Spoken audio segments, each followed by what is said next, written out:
আসসালামু আলাইকুম ওয়া রাহমাতুল্লাহি ওয়া বারাকাতুহু। প্রিয় শিক্ষার্থী বন্ধুরা, আমরা আজকে মাইক্রোসফট অফিস ওয়ার্ড এর পার্ট 2 শুরু করব। প্রথমে আমরা দুটো সেন্টেন্স লিখে নিলাম। যে সেন্টেন্সটা কপি করা দরকার সেই সেন্টেন্সটা আমরা সিলেক্ট করব। সিলেক্ট করার নিয়ম, আপনি মাউসের বাম বাটন চেপে ধরে এই লেখার উপর দিয়ে ড্র্যাগ করতে পারেন, তাহলে লেখা সিলেক্ট হবে। প্রথম থেকে শেষে অথবা শেষে থেকে প্রথমে নিয়ে নিতে পারেন, অথবা মাউস পয়েন্টার যখন এরকম বাঁকা হবে তখন আপনি ক্লিক করার সাথে সাথে এটা সিলেক্ট হয়ে যাবে। সিলেক্ট করার পরে আমরা কপিতে ক্লিক করলাম। কপিতে ক্লিক করার পরে এই লেখাটা কপি হয়ে গেছে। আপনি কোথায় বসাবেন এই লেখাটা? আমরা যদি মনে করি যে এইখানেই বসাবো, তাহলে এখানে কার্সর আছে, এখানে কার্সর রাখার পরে আমরা যদি পেস্টে ক্লিক করি তাহলে এই জায়গায় এই লাইনটা কপি হয়ে এখানে বসে পড়বে। কিন্তু আমরা যদি চাই যে না, আমি এই লাইনের শেষে বসাবো, তাহলে কার্সরটা এই লাইনের শেষে রাখতে হবে।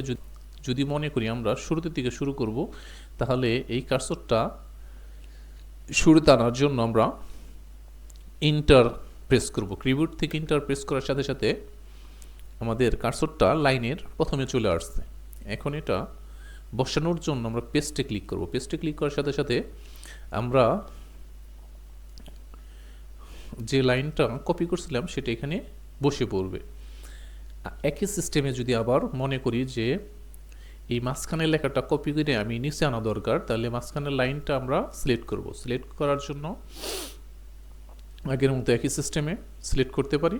সিলেক্ট করার পর কপিতে ক্লিক, এরপর যেখানে আমি কার্সর রাখবো সেইখানে বসাতে চাইলে পেস্টে ক্লিক করব। পেস্টের উপরে যে ফোল্ডার মতো চিহ্নতে ক্লিক করার সাথে সাথে ওইটা বসে পড়ব। একই সিস্টেমে যদি আমরা চাই এই সবগুলো কপি করব, সবগুলো সিলেক্ট করলাম। সিলেক্ট করার পর কপিতে ক্লিক করব। কপিতে ক্লিক করার পর যেখানে বসাতে চাই সেখানে কার্সর রেখে পেস্টে ক্লিক করব। এভাবে আমরা একই লেখা বারবার করতে পারি। একবার কপি করার পর ওই লেখাটা যদি আপনি বারবার বসাতে চান, যতবার দরকার শুধু পেস্টে ক্লিক করবেন, তাহলে এই একই লেখা হুবহু বসতে থাকবে। আমরা যদি কখনো মনে করি যে আমি এখান থেকে কয়েকটা লাইন কপি করে অন্য একটা পেজে নিয়ে বসাবো, তাহলে যতগুলো সেন্টেন্স আমি কপি করতে চাই সবগুলো সেন্টেন্স সিলেক্ট করার পর কপিতে ক্লিক করব। কপিতে ক্লিক করার পর আমরা যদি পেজের নিচে একটা পেজ নিতে চাই, কিবোর্ড থেকে কন্ট্রোল ইন্টার চাপ দিলে পেজের নিচে পেজ তৈরি হবে। এরপরে আমরা পেস্টে ক্লিক করলে ওই 5টা লাইন দেখব আমরা দ্বিতীয় পেজে চলে আসছে। আমরা যদি একই সিস্টেমে যদি মনে করি যে এখান থেকে কয়েকটা লাইন কপি করে আমি অন্য একটা পেজে নিব, নতুন একটা ডকুমেন্টে নিব, তাহলে নিতে পারি।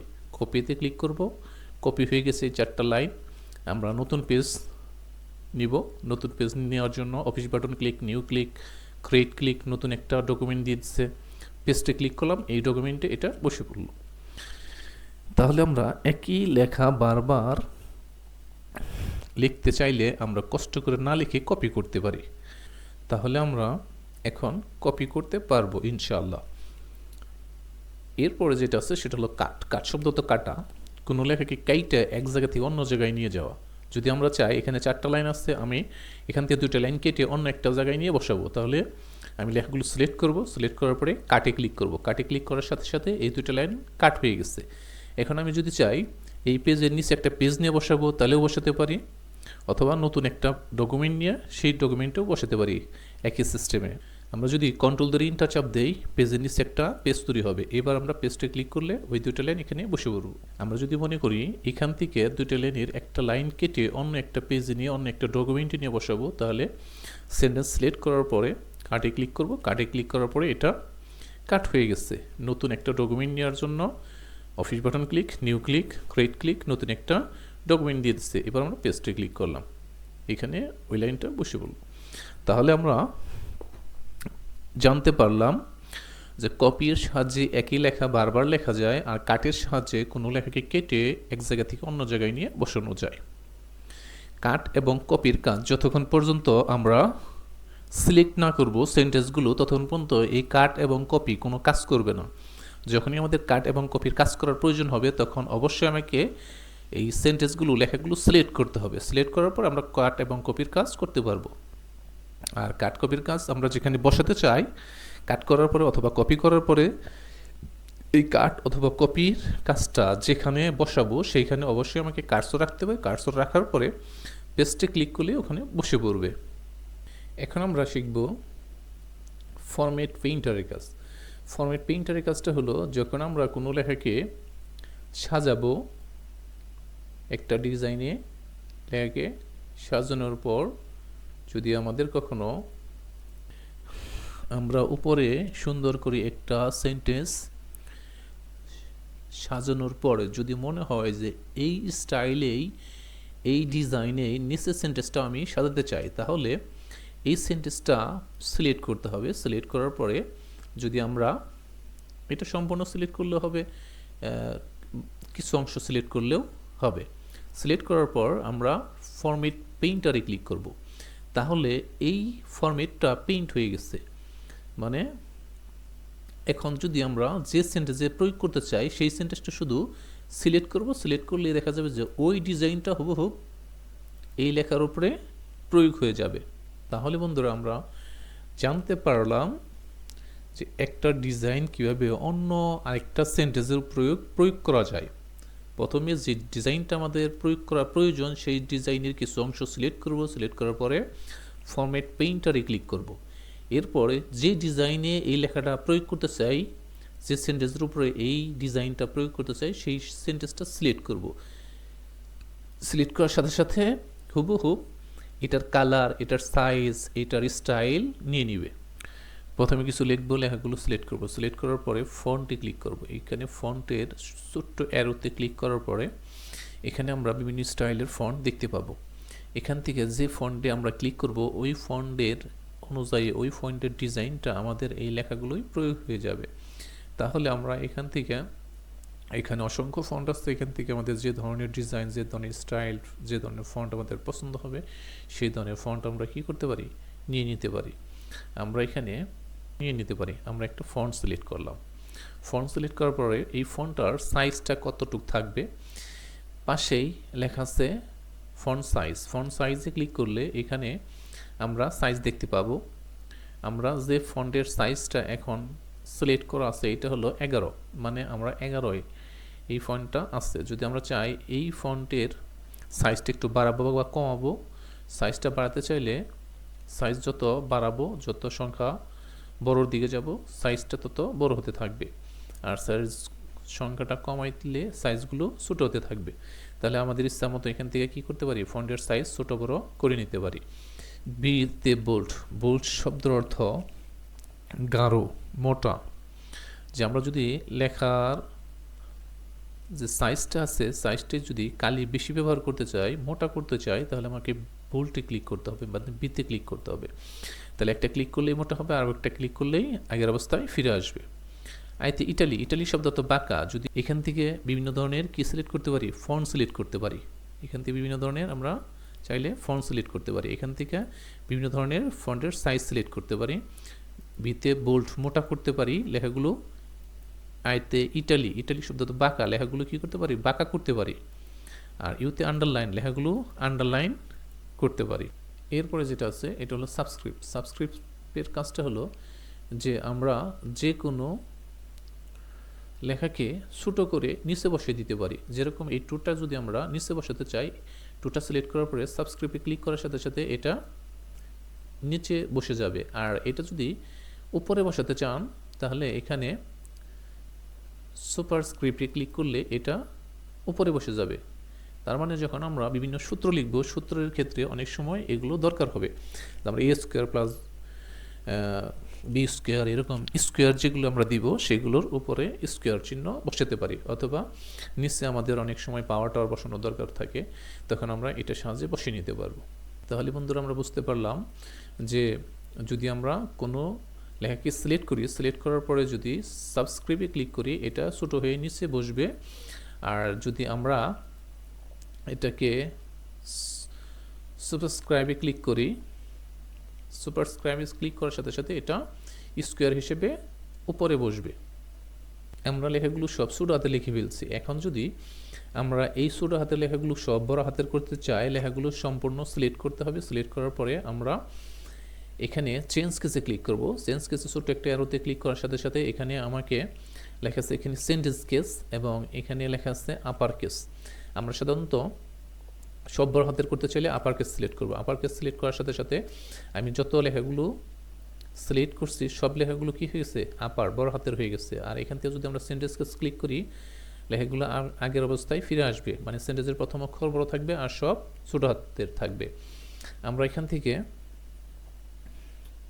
সাধারণত এই দুইটাই বেশি ব্যবহার করে থাকি, হয় ছোটো হাতের তা নইলে বড় হাতের। আমরা বিভিন্ন নামের ক্ষেত্রে এটা ব্যবহার করতে পারি। নামের ক্ষেত্রে ব্যবহার করলে প্রত্যেকটা নামের প্রত্যেকটা ওয়ার্ডই বড় হবে। তার মানে যতগুলো শব্দ লিখব প্রত্যেকটা শব্দের প্রথম অক্ষর কী হতে থাকবে, বড় হতে থাকবে।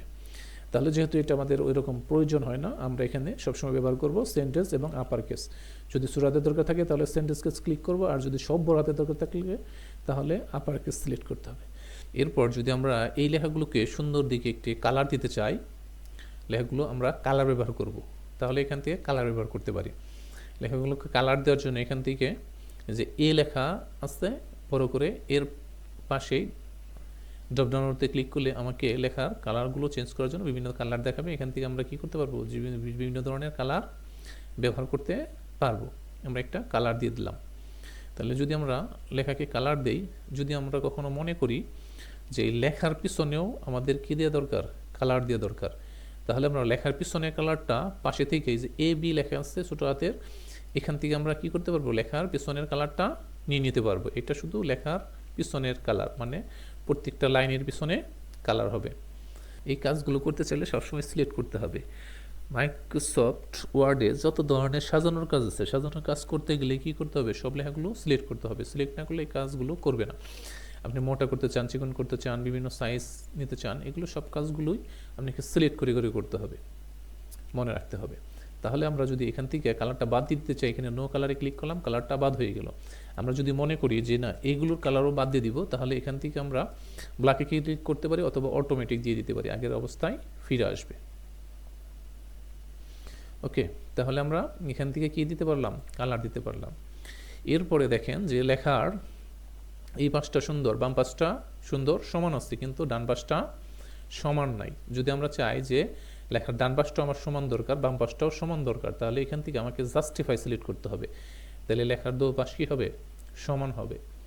আমরা যদি এখান থেকে রাইট সিলেক্ট করি, শুধু ডান পাশটা সমান থাকবে, বাম পাশটা খাওয়া খাওয়া থাকবে। আবার যদি লেফট সিলেক্ট করি, তাহলে লেফট পাশ, বাম পাশটা সমান থাকবে, ডান পাশ এরকম অসমান থাকবে। আমরা যদি সেন্টার সিলেক্ট করি, তাহলে লেখাগুলোর দু পাশটা দেখা যাইতেছে যে অসমান। সেন্টার কাজটা হলো যে আমরা কোনো লেখা যদি মাঝখান থেকে শুরু করতে চাই, তাহলে সেন্টারে ক্লিক করার পরে আমরা যে লেখাগুলো শুরু করব সেই লেখাগুলো একবারে পেজের মাঝখান থেকে শুরু হবে, মাঝখান বরাবর থেকে শুরু হবে। তাহলে আমরা বিভিন্ন লেখা যখন আমাদের মাঝের দরকার হবে, তখন আমরা লেখাগুলো সিলেক্ট করে সেন্টারে ক্লিক করলে লেখাগুলো মাঝখানে চলে আসবে। তাছাড়া আমরা সবসময় যে প্যারাগ্রাফের দুই পাশ সমান করার জন্য সবসময় এখান থেকে জাস্টিফাই সিলেক্ট করবো। জাস্টিফাই সিলেক্ট করলে লেখাগুলোর দু পাশ সমান হবে। আমরা যদি লেখার একটা লাইন থেকে আরেকটা লাইনের মাঝখানে ফাঁকা তৈরি করতে চাই, আমরা যদি একটা লাইন থেকে আরেকটা লাইনের মাঝখানে ফাঁকা তৈরি করতে চাই, তাহলে এখান থেকে লাইন স্পেসিং থেকে আমরা লেখার মাঝখানে কি করতে পারবো, ফাঁকা তৈরি করতে পারবো। এখানে লাইন স্পেসিং 1.15 দিয়ে আছে। আমরা যদি সংখ্যাটা বাড়াই, তাহলে এই লাইনের মাঝখানে ফাঁকা বাড়তে থাকবে, সংখ্যাটা কমাইলে লাইনের মাঝখানে ফাঁকা কমতে থাকবে। তাহলে আমরা 1.5 সিলেক্ট করলাম, একটু বাড়ছে। আমরা 2 সিলেক্ট করলাম, আর একটু বাড়ছে। আমরা 2.5 সিলেক্ট করলাম, আর একটু বাড়ছে। এরকম সংখ্যা যত বাড়াবো তত কি হতে থাকবে, লেখা লাইন থেকে লাইনের মাঝখানে ফাঁকা বাড়তে থাকবে, আর যত কমাবো লাইন থেকে লাইনের মাঝখানে ফাঁকা তত কমতে থাকবে। তাহলে আমরা এখান থেকে আমরা চাইলেই লাইন থেকে লাইনের মাঝখানে গ্যাপটা আছে, এই গ্যাপটা বাড়িয়ে নিতে পারবো, আবার চাইলে এই গ্যাপটা কমিয়ে নিতে পারবো। শেডিংয়ের সাহায্যে লেখার পিছনে কোনো কালার দিতে পারবো। শেডিংয়ের সাহায্যে লেখার পিছনে কোনো কালার ব্যবহার করতে পারবো। আমরা যদি এখান থেকে লেখার পিছনে কোনো কালার ব্যবহার করি, শুধু এটা লাইনের কালার হবে। আর শেডিংয়ে থেকে কালার ব্যবহার করলে সম্পূর্ণ লেখার পিছনেই কালার হয়ে যাবে। দেখেন এখন আর কোনো ফাঁকা ফোঁকা নাই, ঠিক আছে। আর এখান থেকে যদি আমরা কালার সিলেক্ট করি, শুধু কিসের কালার হবে, লাইনের পিছনে কালার হবে, শুধু লাইনের পিছনে লেখার পিছনে কালার হইতেছে। আর আমরা যদি এখান থেকে কালার সিলেক্ট করি, তাহলে দেখা যাবে যে সম্পূর্ণ লেখার পিছনেই কি হবে, কালার হবে।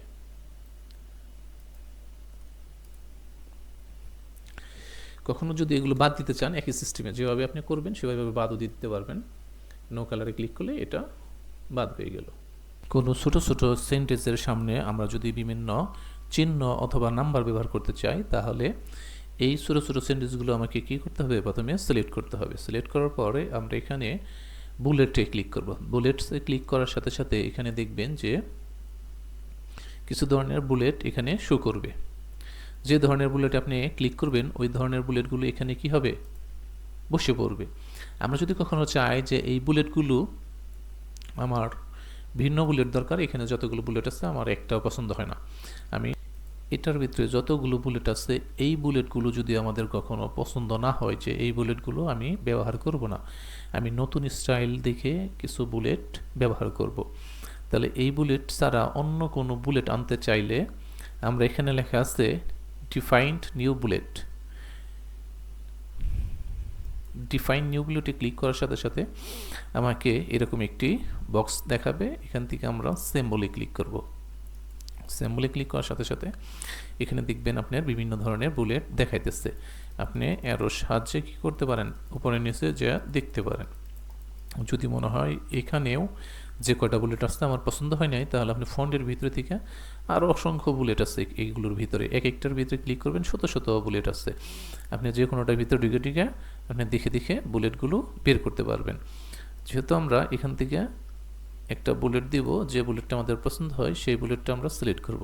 সিলেক্ট করার পরে ওকে ক্লিক করার সাথে সাথে ওকে ক্লিক করব, আবার ওকে ক্লিক করার সাথে সাথে দেখবেন যে এটা বসে পড়ব। তাহলে আমরা চাইলেই কী করতে পারবো, বিভিন্ন ধরনের বুলেট এখান থেকে বসিয়ে দিতে পারবো, আমাদের ইচ্ছা মতো বুলেট এখান থেকে নিয়ে নিতে পারবো। ওকে, এরপরে যেটা আছে সেটা হলো নাম্বার। যদি আমরা কখনো চাই যে এই বুলেটগুলো আমরা বসাবো না, আমরা নাম্বার বসাবো, তাহলে বুলেটগুলো বাদ দেওয়ার জন্য এখান থেকে নানে ক্লিক করব। নানে ক্লিক করার সাথে সাথে বুলেটগুলো চলে গেছে। আমরা এবার নাম্বারের ভিতরে ঢুকলাম।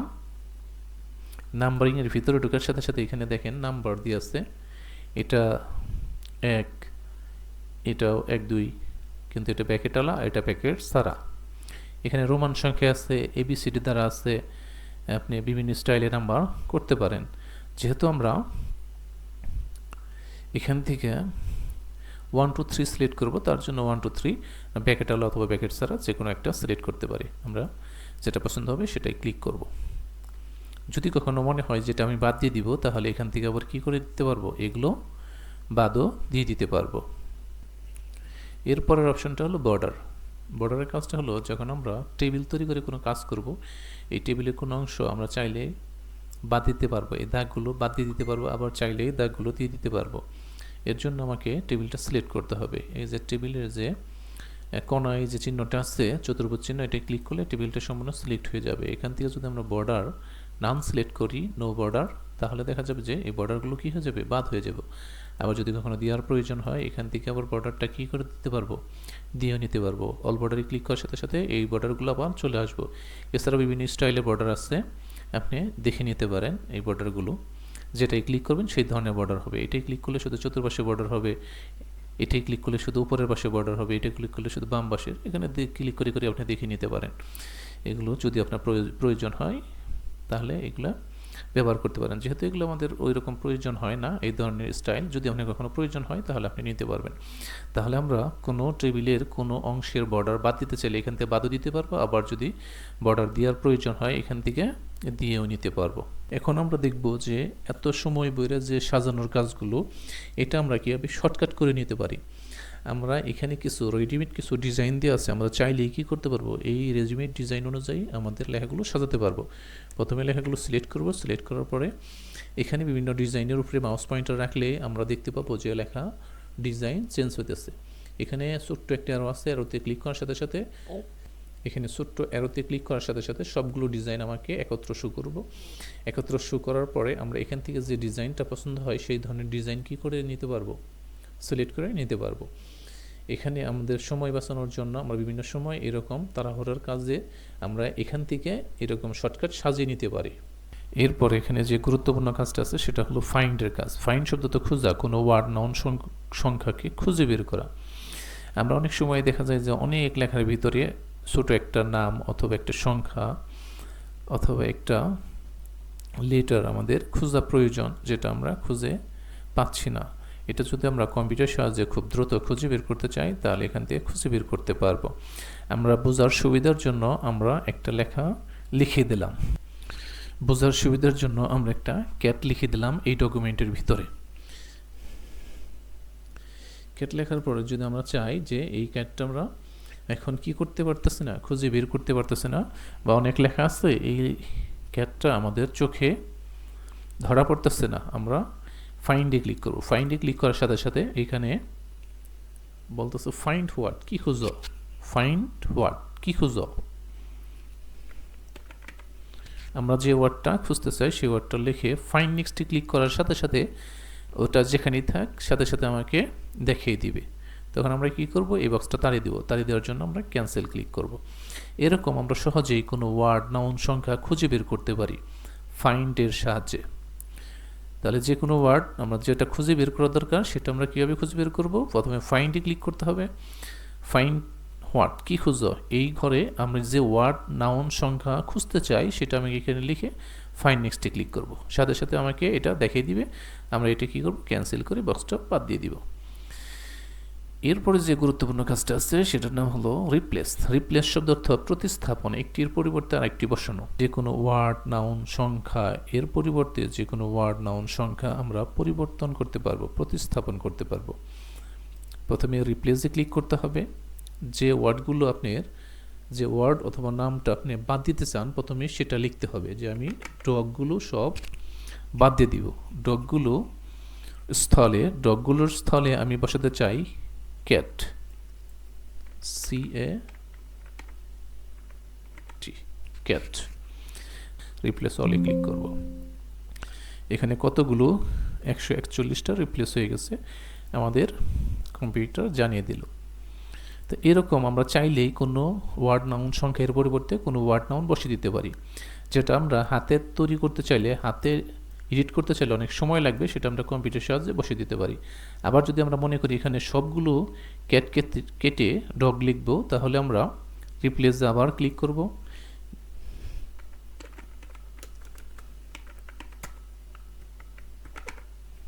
তাহলে আমরা যেটা বাদ দিব সেটা উপরে বসাবো। যেটা, যে ওয়ার্ডটা, যে নাউন, যে সংখ্যাটা বাদ দিতে চাই সেটা কি উপরে বসাবো ফাইন্ড হোয়াটের ঘরে। আর রিপ্লেস উইথের জায়গায় যে ওয়ার্ডটা এখন বসাতে চাই সেই ওয়ার্ডটা লিখে দিব। তাহলে আমরা সবগুলো ক্যাট এর পরিবর্তে সবগুলো ডগ বসাবো। রিপ্লেস অলে ক্লিক করার সাথে সাথে সবগুলো ক্যাট কি হয়ে যাবে, ডগ হয়ে যাবে। তাহলে আমরা রিপ্লেস সম্পর্কে জানলাম যে এখানে যদি আমরা কোনো ওয়ার্ডের পরিবর্তে কোনো একটা ওয়ার্ড অথবা নাউন অথবা সংখ্যা বসাতে চাই তাহলে যেটা পরিবর্তন করতে চাই সেটা উপরে বসাবো, আর এখন যেটা বসাতে চাইতেছি সেই ওয়ার্ড, নাউন অথবা সংখ্যাটা নিচে বসাবো। তার মানে যেটা বাদ দিব সেটা উপরে বসাবো, যেটা এখন বসাতে চাই সেটা নিচে বসাবো। যেটা বাদ দিব, যে ওয়ার্ডটা ডিলিট করব সেই ওয়ার্ডটা ফাইন্ড ওয়ার্ডের ঘরে বসাবো, আর যে ওয়ার্ডটা এখন রিপ্লেস করতে চাই, মানে এখন যে ওয়ার্ডটা বসাতে চাই সেটা রিপ্লেস উইথের জায়গায় বসাবো। এরপরে যদি আমরা রিপ্লেসে ক্লিক করি তাহলে দেখা যাবে যে প্রত্যেকটা ক্লিকে একটা করে রিপ্লেস হতে থাকবে। আর যদি আমরা রিপ্লেস অলে ক্লিক করি তাহলে দেখা যাবে যে সবগুলো একসাথেই রিপ্লেস হয়ে যাবে। অপশনটা সিলেক্ট, এই যে আমরা প্রথমে যে কাজগুলো করার জন্য টান দিয়ে সিলেক্ট করি, এটার তিনটা নাম আছে। কেউ বলে সিলেক্ট, কেউ বলে ব্লক, কেউ বলে হাইলাইট। এই বিভিন্ন কাজ করার সময় আমাদের সিলেক্ট, ব্লক, হাইলাইট করার প্রয়োজন হয়। এই যে আমরা মাউস দ্বারা ড্র্যাগ করে সিলেক্ট করি, আমরা যদি কিবোর্ডের সাহায্যে সিলেক্ট করতে চাই Ctrl+A দিলে এই লেখাগুলো সব সিলেক্ট হয়, কিন্তু আমরা যদি ম্যানুয়াল সাহায্যে সিলেক্ট করতে চাই সিলেক্ট অলে ক্লিক করতে হবে। সিলেক্টে ক্লিক করার পর সিলেক্ট অলে ক্লিক করার সাথে সাথে সব লেখাগুলো সিলেক্ট হয়ে যাবে। এরপরে সিলেক্টের ভিতরে আরেকটা অপশন আছে অবজেক্ট। সিলেক্ট অবজেক্টের কাজটা হলো যখন আমরা বিভিন্ন পিকচার, বিভিন্ন অবজেক্ট সিলেক্ট করার দরকার হবে তখন আমরা এখান থেকে সিলেক্ট অবজেক্টের সাহায্যে অবজেক্টগুলো সিলেক্ট করতে পারবো। যেহেতু আমরা লেখা সিলেক্ট করব, লেখা সিলেক্ট করার জন্য সবসময় এখানে সিলেক্টের ভিতরে প্রবেশ করার পর সিলেক্ট অলে ক্লিক করলে আমরা একটা ডকুমেন্টের ভিতরে যতগুলো লেখা লিখব সবগুলো লেখা সিলেক্ট হয়ে যাবে। প্রিয় শিক্ষার্থী বন্ধুরা, আজকে ভিডিওটা যদি আপনার কোনো উপকারে আসে তাহলে আমাদের চ্যানেলটা সাবস্ক্রাইব করে আমাদের সাথেই থাকুন আর দেখতে থাকুন আমাদের ভিডিওগুলো। ভালো থাকবেন, পরবর্তীতে আবার দেখা হবে। আল্লাহ হাফেজ। আসসালামু আলাইকুম ওয়া রাহমাতুল্লাহি ওয়া বারাকাতুহু।